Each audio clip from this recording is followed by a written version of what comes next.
hopefully you learned a little bit of something about the reef knot. And when I asked the question last time around about the reef knot, what would you use it for? Well, essentially it's a very good knot to tie two lengths of rope together. And there may be reasons where you've got a length of rope that isn't long enough. Putting that reef knot in there, under tension, that reef knot is not going to come loose. But anyway, that was the reef knot. We can put that to one side. So today we're going to talk about the bowline. Okay, so I know this is a knot that we've demonstrated to some of you at Sea Scout sessions in the last few months, and I know it's a knot that people struggle with a little bit sometimes. It's a little bit fiddly, but it's a really useful knot to know. So I'm going to give you a little demonstration now. And when I was practicing this earlier on, I actually found it was useful just to actually tie off the end of one end of rope against some kind of supporting object. So ignore that bit. That's not the knot that we're going to demonstrate. It just makes the demonstration a little bit easier. Camera person, do you want to come around perhaps and get a good angle on this? Don't trip over the dog. Don't trip over Tango. Yep. So, good. Right. So, the bowline. Now, to do the bowline, I'm going to make a loop. I'm looking at this length of rope and I'm saying, actually, I want the loop to be this kind of size. So, I'm going to take the rope. I'm holding a piece of the rope in my left hand here. I'm just going to drop that piece in my right hand. So here I am holding the rope. First of all, I need to make a loop. So I make a loop by just folding the rope back over itself. Okay, shall I show you that again? So what I'm doing is I'm folding the rope back over on itself. So as I look at it, do you want to come round, camera person? As I look at it, you can see that this piece of rope is sitting over the top of this piece of rope. Okay, so I'm holding that. I happen to be holding it in my left hand. I'm left-handed. Now I'm going to take the other end of the rope, holding it in my right hand here. I'm going to feed that up through the loop. See what I've done there? Fed it up through the loop. Please ignore the dog.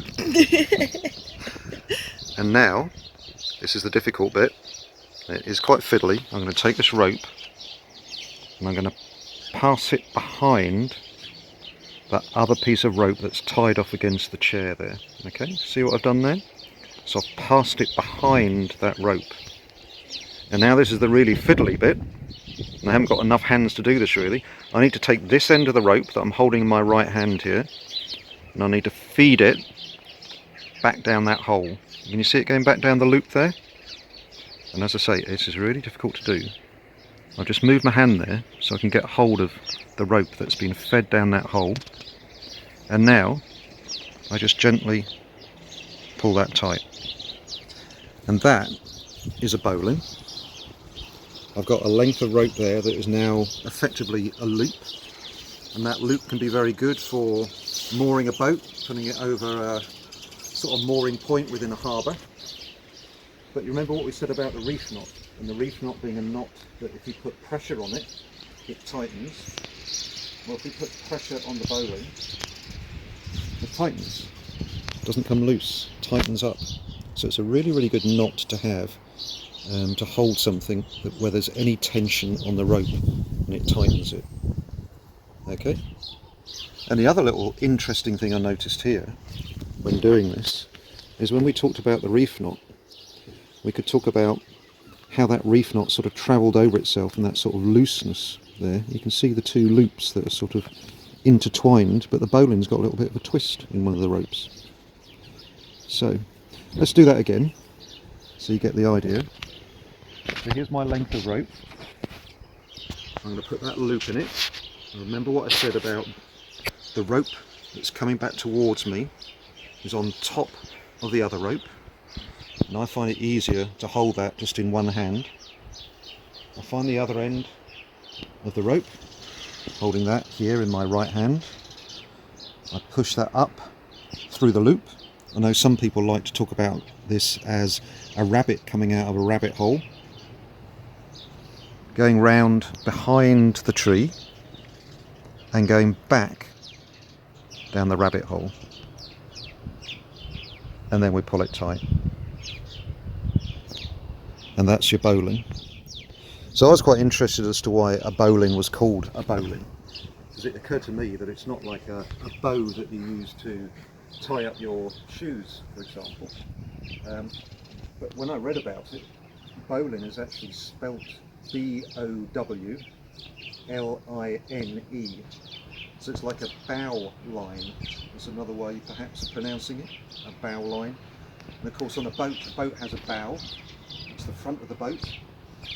And when I looked on the internet, it talked about going back many years, going back centuries, the tall ships with their big square sails, they were actually fixed. The sails were fixed on masts that ran along the top of the sail.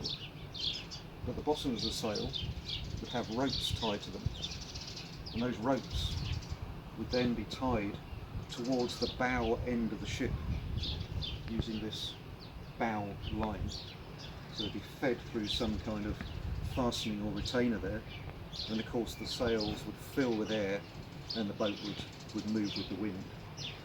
So there you have the bowline. There you have Tango, who's been very well behaved this time. Very well done, Tango. So I hope you found that useful. Thank you, cameraman. That's camera woman. That's very kind of you. That's Rebecca, by the way. Some of the Sea Scouts, well maybe not Sea Scouts, the older Sea Scouts will remember Rebecca. So there you are. That's the bowline. Thanks for your time. Give it a go, and we'll see how we go. See you next time. Bye. Hi there. So a little postscript on the bowline. Camera person. I thought it was quite useful as well. One way I was taught how to do it when I was in the Scouts many years ago.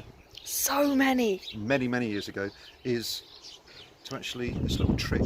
So I'm holding the rope here between my two fingers, placing that over the other rope, and then I twist it round. And you can see what I've done there is I've kind of done a little bit of a shortcut. So I've actually got the rope that's come out of the rabbit hole. I feed it round the tree, back down the rabbit hole, and pull it tight. So that was just a little shortcut for anyone who's feeling that they want a little bit more of a challenge. So again, holding that in the two fingers, placing that over the rope, the other rope, turning that round, retrieving my fingers, feeding it round behind the other rope, back down the loop, and pull it tight. What do you think of that, Tango? Is that good? No. Yeah. Okay, cheers then. Bye. I thought you were doing it one-handed. Let me try it one-handed. I thought that's what the whole point of this bit was. Okay, I shall try one-handed. Right, here we go. Excuse me, doggy. Right, I'm going to try this one-handed. Get hold of the rope, twist it round the back of the other rope, and not doing this very well, trying to feed it back down the hole there and pull it tight, and there's the bowline. There you go. Really I should have a bit more length of rope on there in case that slips out, but it was an attempt. Okay, thank you. Good luck. See you next time. Sorry, I got to get the stance over the dog. And a wee post note on that, Dad's pretending as if he didn't already know how to tie the bowline one-handed.